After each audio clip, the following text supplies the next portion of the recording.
All right, good evening, everybody. For those who are having their break, if you feel free to sit down here and listen to the Fireside chat, the last one for today. And we have, I don't know whether to call you Mr. or should I just call you Ko Chuan Zhen? Yep. Yeah, I should address you as Ko. Yep. Yes, and he's the group CEO of Plus Xnergy, right? So I think we'll play something very interesting before we begin to the serious questions.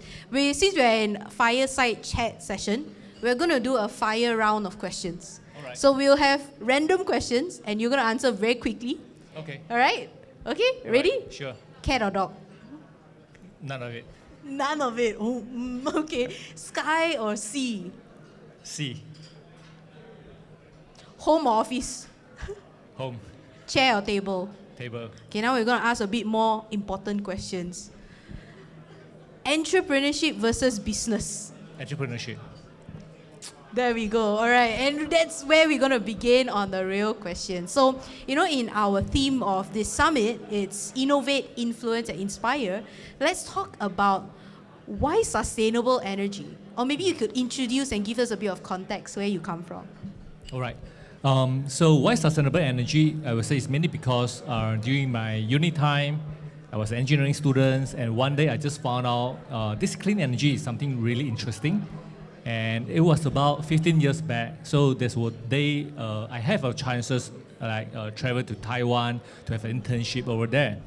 So in 2007, I would say renewable energy or sustainable energy in Malaysia is something quite, I was quite alien language for most of the people. Yeah. But at Taiwan at the time is something quite, popular. So I found out this is a trend and this is a opportunity. And me as an engineering student, definitely I would like to grab a chance and any opportunity to become the pioneer of that trend. So that's why I choose sustainable energy, and the rest of my career path, actually, I spent like about 4 years to work for a lot of these the multinational company from Japanese companies and also from Germany companies. And after that, I just started my business in about 10 years back. So that's a part of my journey in sustainable energy. Yes, and Mr. Ko here or Ko here, it's so hard to refrain from calling you Mr. Ko, but Ko here is one of the pioneers in Malaysia for solar energy, and now he's branching into sustainable energy, and we just had a quick chat just now about that. And maybe you could explain a bit more. What are some of the opportunities in Malaysia climate for sustainable energy? Yeah, I would say right now in Malaysia, in terms of sustainable business, sustainable energy, there's a huge potential. The whole global, actually it's not just Malaysia itself, actually it's all driven by the global initiative. It's mainly, there's one pull factor and also one pull factor as well, push factor, all right? So let's talk about the push factor. What is the push factor today? I would say if today, everyone there, we all know, energy crisis is everyone that we are experiencing today. Yeah, the Ukraine war, and this makes our oil price is one of the highest in the history. And if you look to your TNB bill, especially there are some of business owner here, look at your factory bill, look at your commercial building bill. All the energy bill actually has really increased a lot, 20% and minimum 20% and above. And what we are facing as well, the minimum wages from more than just 1,000 plus to 1,500, and then the raw material price, the inflation, everything is up, and energy price as well. So the push factor is the clean energy right now. Let's say like solar energy. Actually, we're able to help people to save their energy and get the free energy from the sun. And the investment payback period right now, based on the government incentive, is just about 3 years. About 3 years' time, you were able to get your payback, and which means from 4th years onward to 25th years, it will be free energy for most of our building owners out there. So this is the reason why today renewable energy is something, is kind of the very good tools for a lot of business owners to improve their P&L. And what's the pull factor? Pull factor, I would say, is mainly because of the global ESG initiative.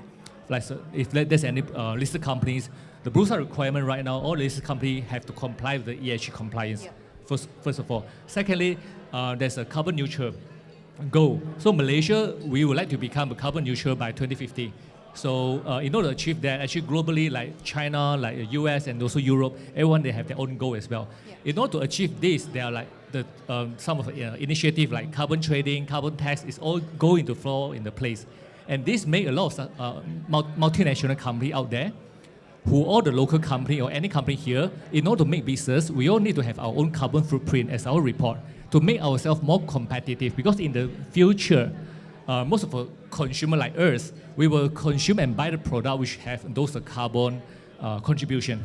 So carbon tax, carbon neutral, the green initiative, ESG is a future, and this is a pull factor to make all, I would say, the sustainable energy, sustainable development become a global trend. Yeah. And I stalked Cole before we had this interview on his LinkedIn, and I was looking at, you had a joint venture, right? To get into more of the corporate and the businesses to get solar energy working. How has that experience been for you like? All right, that joint venture, right? Yes. Yeah, that's a joint venture between plus Xnergy together with one of the energy company in Malaysia called Insen.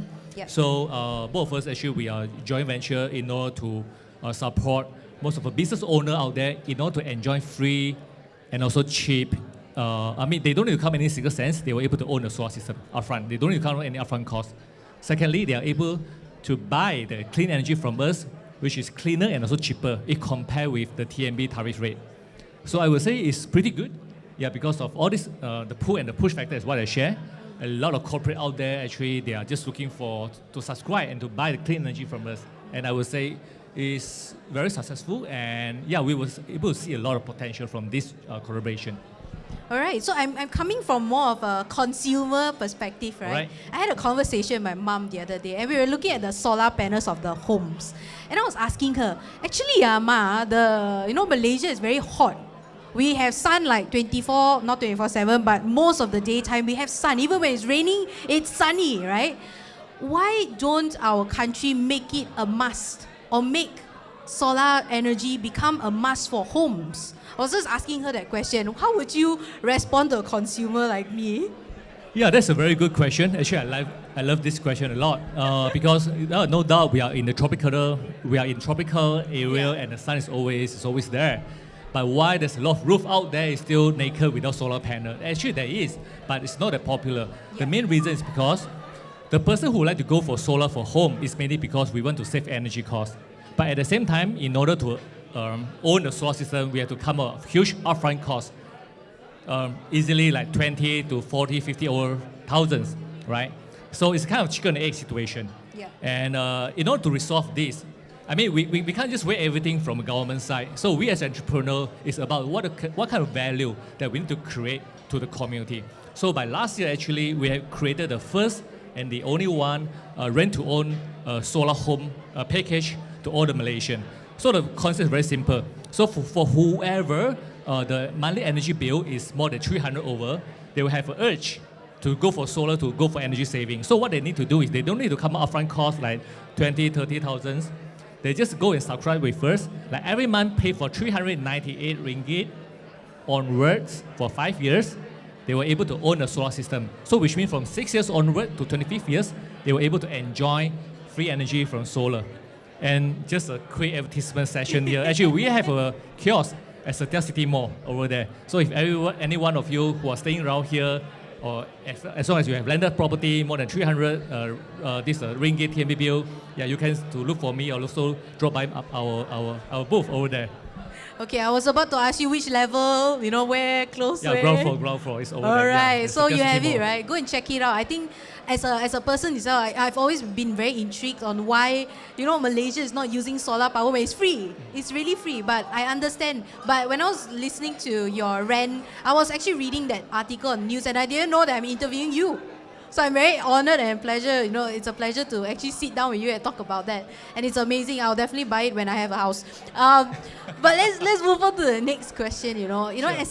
as an entrepreneur, what are some of your biggest fears when you begin? When I begin, I would say the biggest fear is how far I could go, because we have no idea what's the future.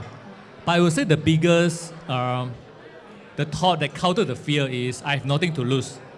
Yeah, at the very beginning stage, probably in about 10 years back, because the time pretty young, have no family commitment, they have no other commitment. It's something that never try, never know. So yeah, when we have nothing to lose, right? I would say probably the fear level will be pretty low. Yeah, if you look into today, when an entrepreneur, when they grow up to a certain stage, I would say probably the more that which they grow, the more that they own, they will have more fear compared with day one. Yeah. They will fear of losing something. They will fear of losing their frame. They will fear of losing as a top leader, losing of this and that. So That's why the good reminder for me today is always the day one mindset, the day one, the bonus as an entrepreneur. What would you say if, let's say, we have young entrepreneurs here, or maybe older entrepreneurs? What would you say to them? If you could give them an advice when they want to take that step, what would you say to them? Okay, I didn't know to give any advice, but just some of a personal sharing. Yeah. I would say definitely the first thing is, if you want to make money, not necessarily have to be entrepreneur. Yeah, all right. I mean, there's a lot of other way for us to make quite a good income, good money. And secondly, to run the business as a businessman and as an entrepreneur, for me, there's a difference. Yeah, I mean, entrepreneur is always like about innovative, influence, inspire. There's a dream, there's a vision for us to create some of a certain value, to create the income, to create a business model, and so on. As running a business is good as well. It could be just purely money driven, your money making itself. But entrepreneur is more about value creation and contribution. So it's always focused back to the passions, as what we are good at, what's our passions, focus on that. And as long as we do the best, right, actually the financial rewards, or let's say the financial reward for the company, it will come. I think that's excellent, right? Yeah, I as a young entrepreneur myself, I'm absorbing your, as you say, it's not advice, but your sharing, and it is very important for us to remember. Yeah, that. and I have one thing to add on. Every financial reset, the recession, or let's say crisis, after that is always a global reset moment. So today, this is a reset moment after 2 years of pandemic. And we were always able to see in the past history, there's a lot of great companies which is established during that session. So this is the best moment when most of the people, they have a lot of fear, they not to put out, to have their first step to start a business. And from here, once the global, the whole, I would say, the behavior, the economy situation has changed a lot. It's always the best moment for us to create something new, to create a lot of different value, to add on to the current situation. And I would say right now is the best moment for anyone who have these dreams, would like to start a business, to kickstart the business now. Yeah, and I totally agree. If you look at the history of mankind, the curve happens, that innovation happens when there's a crisis. When everyone is, going through something horrific together as humankind, it's when the biggest and the best businesses grow and they actually solve a huge problem. That value is so important during that time, and that's how they retain. And when the crisis happens again, they continue to innovate. So as the group CEO of Plus Xnergy, what is your next dream? Okay. For those who know about us, last time we used to call ourselves Plus Solar because we started a business as a solar energy business. However, along the years that we grow, we have really switched two very different directions. First of all, we diversify in terms of our technology from solar into smart energy, energy efficiency solution. We also diversify into battery storage solution, and right now we are venturing into EV charging solution as well. So this is a technology diversification that we have built along the years. At the same time, right now we also diversify into a different business model.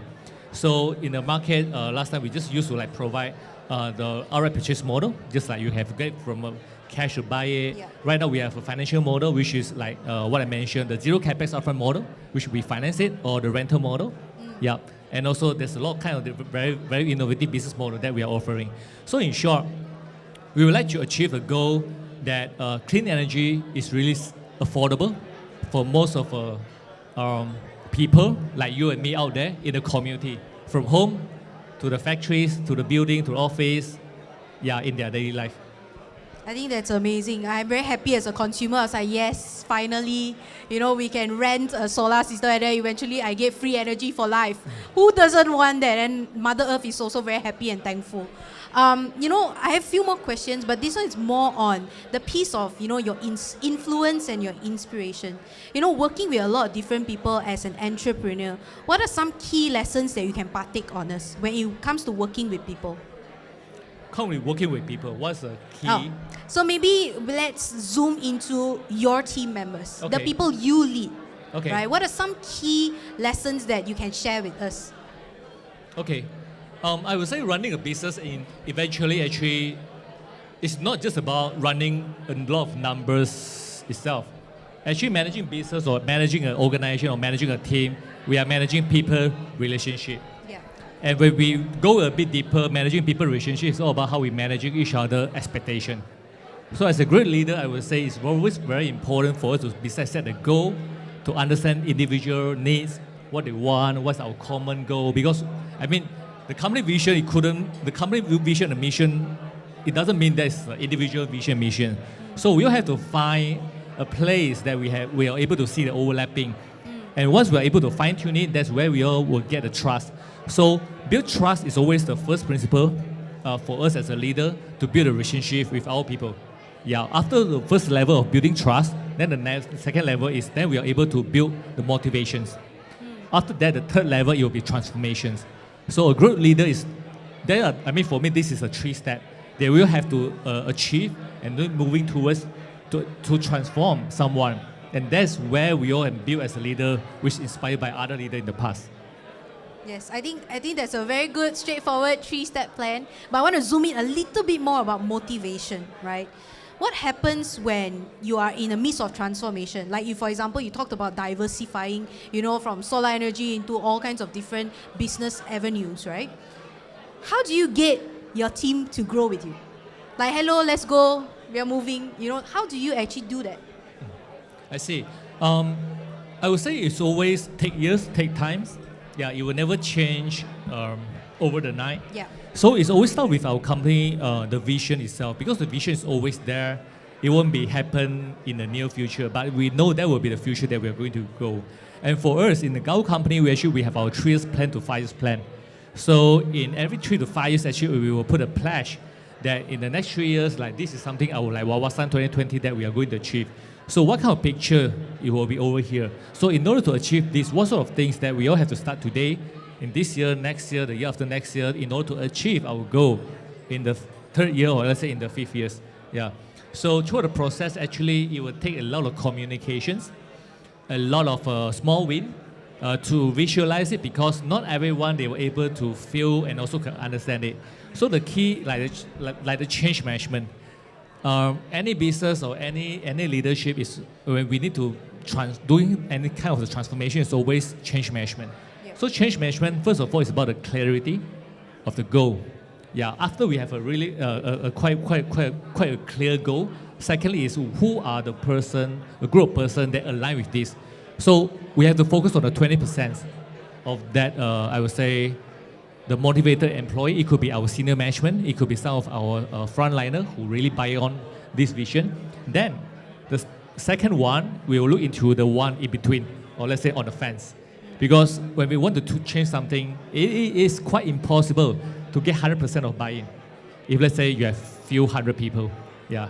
So there's always a formula like 20, between the fence like 60%, then below 20%, it all depends on whether we can get them on board, or we should focus on these 80% to create a much better value. So communication, clarity in terms of goal, and then to keep executing, review, track. Yeah, there's always a way that how we are able to transform an initiative. I think that's very clear. And you're basically talking about the adoption cycle, right? Who are your motivators, your influencers, and eventually the laggers and stuff like that. So I think I can visualize it as you speak. That's very clear to me. That's your approach when it comes to dealing with people, when it comes to transforming together. Now I want to ask a bit more about your business as an entrepreneur. If you could go back 10 years, what would you do differently to maybe win faster at the game? Wow, very good question. What would I do very differently? Probably today, I will say I will do the same again. Why? It's because in these 10 years, right, actually I make a couple of mistakes as well. Sometimes I did some of quite lucky, did some of a good decision as well. Sometimes I really plan, really strategize, and then we achieve it. But something that we learn the most is always from a mistake. Yep. And those mistakes, what we learn is because of pain. So for me, if let's say I were able to to 10 years back, definitely I would like to remain the same for me to learn from those mistakes that we make. And this will shape an entrepreneur as a much better person. Because the biggest obstacle as a leader or as an entrepreneur is always ourselves. And we will become the ceiling of the company. So the best way to change or to transform ourselves is always through some kind of a hard journey and also hard experience for us to learn. Those experience what we go through, it won't be something that we learn the framework from a book, from MBA course. Yeah, it's very different. Yes. Yeah, those are other pain. When you read other pain, there's the issue. Okay, yeah, I'm smarter, I won't be like that. But if you are the one who get all the shit on you, you will never forget. And this will shape a person to be a much better person, to be a much better leader, to move on. So yeah, I'd rather to keep the same and to experience it. Then I will become a much better person today. I think that's interesting, right? We learn the most from our own pain. Yes. Yes. So I think that's the end of our fireside session with Ko. And I thank you so much for your time. And I will quote you on my LinkedIn later. That's something that you said that I really like. You know, we learn most from our pain. And you wouldn't change that and you will learn it again. I think that's amazing. So thank you so much. Let's give it up for Ko. Thank you so much.